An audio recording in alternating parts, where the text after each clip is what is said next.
Assalamualaikum warahmatullahi wabarakatuh. Perkenalkan nama saya Yasmin Tribo dari Teknik Metalurgi dan Material Angkatan 23 dengan NPM 30625032. Di sini akan mempresentasikan trigger question dari kimia organik, kopolimer dalam kimia organik. Nah, di sini yang pertama, jelaskan dan gambarkan struktur dari kopolimer acak, blok, graf, dan motif blok. Dan kalau misalnya untuk kopolimer acak itu random kopolimer, monomer A dan B itu tersebar tanpa plot tetap dalam rantai. Strukturnya itu ada A, B, A, B, B, A, B.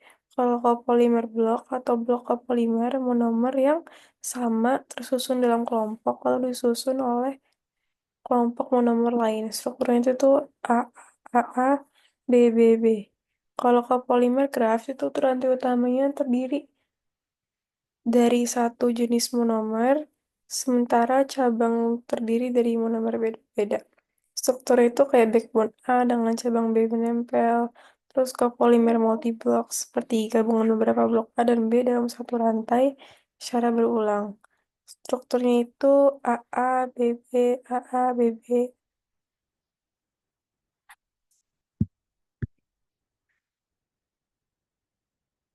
Dan bagaimana sih cara sintesis kopolimer acak?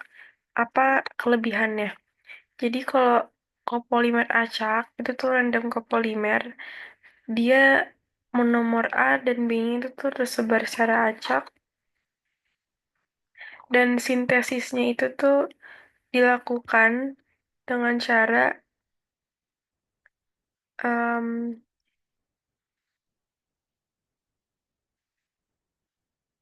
melalui radikal bebas atau bulk atau solution polymerization. Dia tuh dengan cara mencampur dua monomer berbeda dan melakukan polimerisasi secara simultan. Biasanya menggunakan ya polimerik radikal bebas. Nah, jadi tuh untuk kelebihannya sendiri, prosesnya itu sederhana dan murah. Sifat polimer bisa disesuaikan dengan rasio monomer dan serbaguna dalam aplikasi seperti plastik kemasan dan komponen otomotif. Lalu, bagaimana sih sintesis blok polimer dilakukan? Jelaskan dengan pendekatan living polymerization. Jadi, untuk living polymerization itu sendiri kan merupakan metode polimerisasi di mana ujung rantai tetap aktif, tidak mengalami terminisasi. Dan langkahnya itu, polimerisasi monomer A membentuk blok pertama tanpa menghentikan reaksi, tambahkan monomer B agar blok kedua tumbuh dari ujung yang sama. Lalu tekniknya sendiri itu tuh daerah AVT, reversible addition fragmentation chain transfer, dan em, ATRP, atom transfer radical polymerization dan em, polymerization anionic.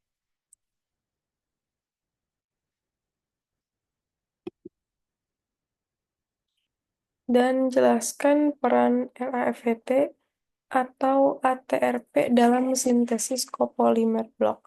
Kalau untuk RAFT itu menggunakan agen transfer CTA untuk mengatur pertumbuhan rantai. Prosesnya juga reversible, memungkinkan kontrol panjang blok, dan keunggulannya itu kompatibel dengan banyak monomer.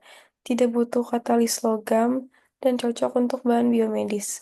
Kalau untuk ATRP itu dia menggunakan katalis logam, isinya tembaga dan ligan dan menghasilkan keseimbangan antara bentuk aktif dan tidak aktif, seperti pertumbuhan rantai terkendali. Dan dia juga cocok untuk membentuk struktur kompleks seperti brush polymer dan nanostructure.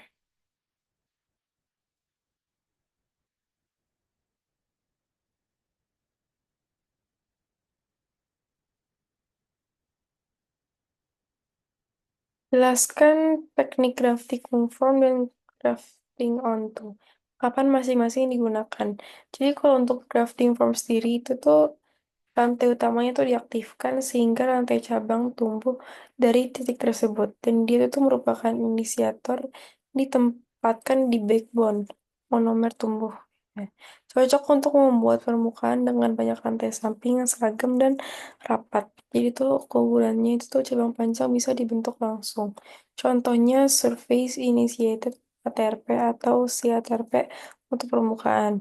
Kalau untuk drafting on tuh, dia rantai samping disintesis lebih dulu, habis itu dikaitin ke backbone dengan reaksi kimia.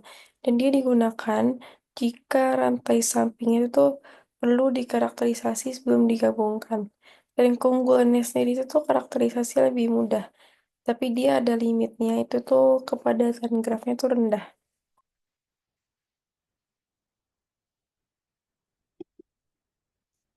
Nah, untuk grafting form dan grafting onto, kalau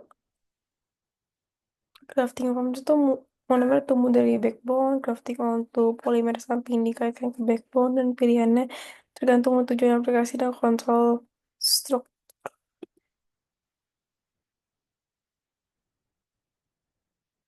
Nah, itu merupakan contoh nyata.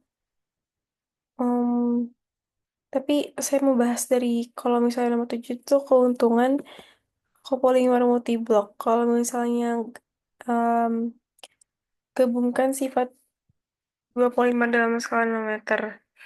Dan contohnya itu keras lembut, elastomer, dan kekuatan tarik itu tinggi. Fleksibilitasnya itu stabilitas suhu.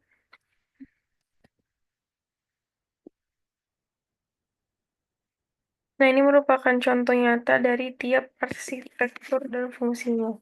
Kalau misalnya untuk ending copolymer atau SAN, Citirian nitril, itu digunakan untuk peralatan rumah tangga dan komponen otomotif. Dan kalau misalnya untuk blok dan fungsinya itu tuh merupakan tahan pelarut plastik teknik. Kalau misalnya untuk blok polimer itu tuh merupakan sitrin, butadiene sitrin itu tuh atau SBS. Digunakan untuk sol sepatu dan bumper mobil karena dia tuh elastis dan kuat. Kalau misalnya graf copolymer itu tuh EPR-GMA digunakan sebagai penghubung compatibilizer antara dua polimer yang tidak bisa bercampur alami. Kalau untuk multiblok polimer, poliuretan urea itu tuh bahan elastis seperti spandex dan membran filtrasi. Dan gitu tuh kalau untuk blok kan fungsinya untuk soal elastomer, sepatu ban.